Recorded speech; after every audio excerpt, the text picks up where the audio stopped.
Okay, I have gotten to the point of binding my quilt where I have the binding sewn all the way around the quilt, and now I need to join the two ends of the binding together. So when I started sewing the binding on, I started a ways away from the corner and I left a good 8 to 10 inch tail where I started that's not sewn down. You're going to want to leave at least that much so you have room to work. Where I ended sewing was a good, I'd say 14 inches from where I started. So there's a nice gap in between here. And again, you're going to want to leave about that much room. You don't have to measure it exactly, but 12 to 14 inches is a good amount of space that you're going to need to work with to be able to sew these two pieces of binding strip together. So I'll call this where I started tail 1, and where I ended up can be tail 2. So you'll want to lay tail 1 flat along the edge of the quilt, and you don't need to use a rotary cutter or be real exact. I think it's a short of enough of a cut that you can just eyeball it. And you're going to go ahead and you're going to cut this perpendicular, excuse me, perpendicular to the edge of the quilt, just like that. So you're going to trim off a little bit so that you have a nice flat side to be working with. Now, the really cool thing about that is that now you also have, because the binding strip was 2.5 inches wide, you have a 2.5 inch wide measuring tool. So you can lay that width of the binding strip right along where you had just trimmed. Take tail 2, where you ended, lay it over the top.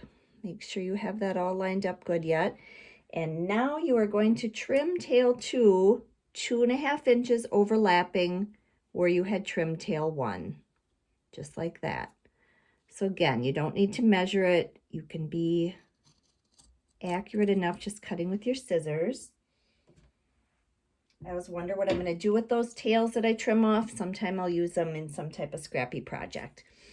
So now you have your two binding strips. They are straight edges rather than the 45-degree angles, and you're going to connect them together. Now, it isn't complicated at all, and actually, I'm not even quite sure how many quilts I made before I realized how easy it is to connect these binding strips together. It's ridiculous.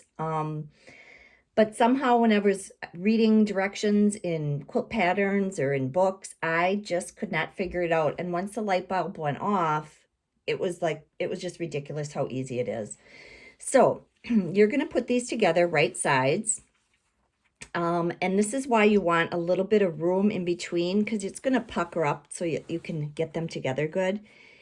And you're going to put them right sides together. And then on tail 2, you're going to want to draw a diagonal line to sew along. So I always put them right sides together first so I exactly know where I'm drawing that line from. And then I kind of put a pin in just on tail 2 to kind of guide where my line is going to go.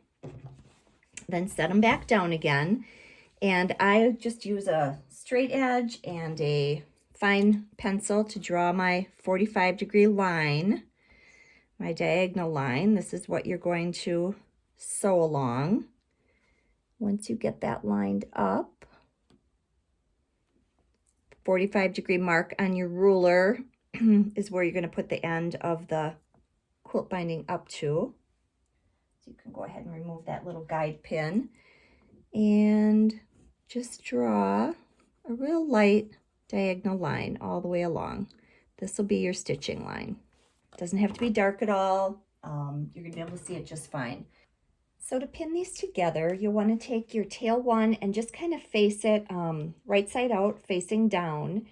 And tail 2, open it up, and it's just kind of going to go straight across. And you'll want to go ahead and pin these in place so that they don't scooch over when you're sewing them together.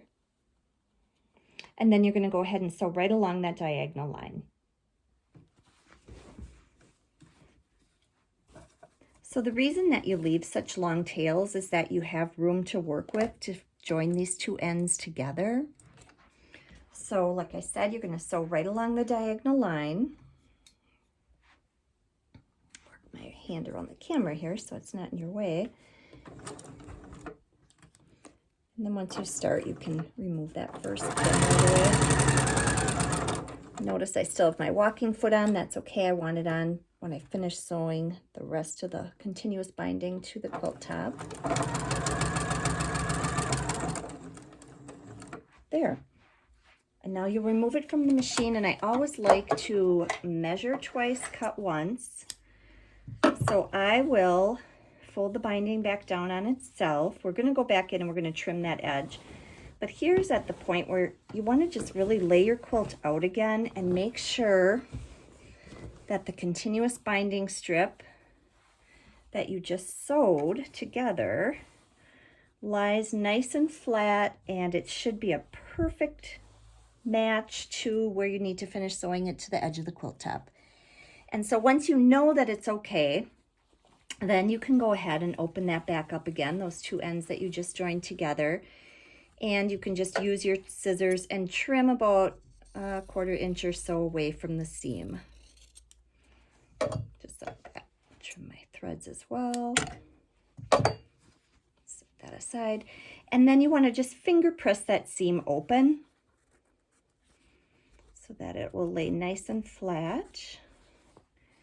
And now you have one continuous binding strip to finish sewing down to complete the binding of your quilt. So I put a few pins in where my binding strip is going to get sewn down just to hold it in place. And again, you're using about a 1/4 inch seam allowance to finish this off. I like to use my walking feet when I'm sewing binding because it helps to feed all these layers of fabric through my machine. Remove the pins as you come up to them.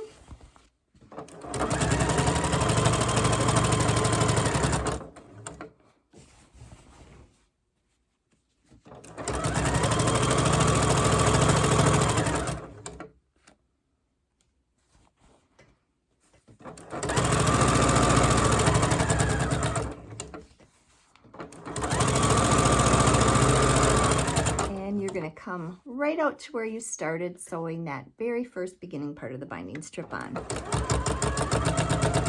Back stitch just a little bit to hold your thread in place. And voila, you're done. You're ready to hand stitch that binding to the back of your quilt, and your quilt is almost done.